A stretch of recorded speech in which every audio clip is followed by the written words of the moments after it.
This is from the Hangry Triathlete, and she writes, need some golden nuggets of advice from your wealth of experience that you would give someone, her, who's training for their first full distance race.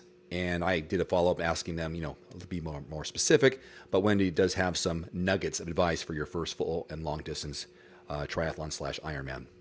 Yeah, I have a few. The first one is don't set a time goal. Just set a finish goal. It's important that, we all do create these internal time-driven goals, even if it's our first one and we have no idea how we're going to experience the process and what's going to happen race day. But I think it's really important to have no expectations and no time goals for your first one. You still want to get from start to finish as fast as you can. But just if you get rid of that expectation of a time goal, I think that's only going to help you as an athlete enjoy the process more. And the process meaning all the training, fueling, mental preparation that you're going to experience on your journey to complete the iron distance race.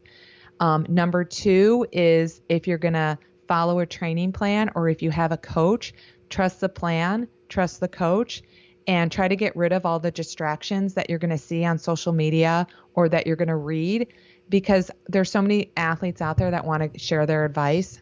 And sometimes the advice is pretty good, but you want to make sure if you're getting advice from anyone that you trust the source and that you're going to do your own research. And if you don't trust the source, ask someone that you do trust.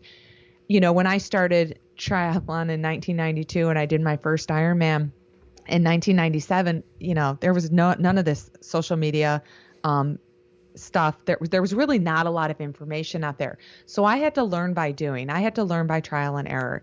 And there's something to be said by learning as you go and making mistakes and adjusting and trying to figure it out on your own instead of having all this overwhelming information out there. So I think that's really important. And, really just allowing yourself to enjoy the process, be flexible with the plan, make sure the plan fits around your life instead of trying to fit your life around the plan is really important as well.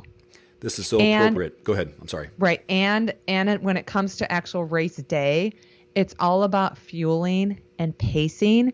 So that's really something you have to pay attention to while you're preparing physically and mentally for the race day. So Jackie Herring, professional triathlete, former teammate of both of ours in the past with Timex, had this post, I think it was just yesterday or this morning. This is perfect. She did a half marathon race. She types here, show up, do your best. Results don't matter. Believe it or not, this is the recipe that opens me up and allows me to have some of my best performances in races. It removes any expectations, pressures, or blockages that could hold me back. I'm not shackled by specific paces, although I'm aware of generally paces I can handle. I'm not invested in with a finishing time, although I usually have a sense of where I may end up. And I thought it was brilliant because she just, as a triathlete, she's doing a half marathon race just to do it. But she's not thinking about, I've got to be at a certain place. I'm just going to go and race. And I think maybe that's what, on the heels of what you said, don't have expectations for a time on your first Ironman. Get out there, experience it, and absorb it. And then you have a time to reflect on how it went and then where you can start making tweaks.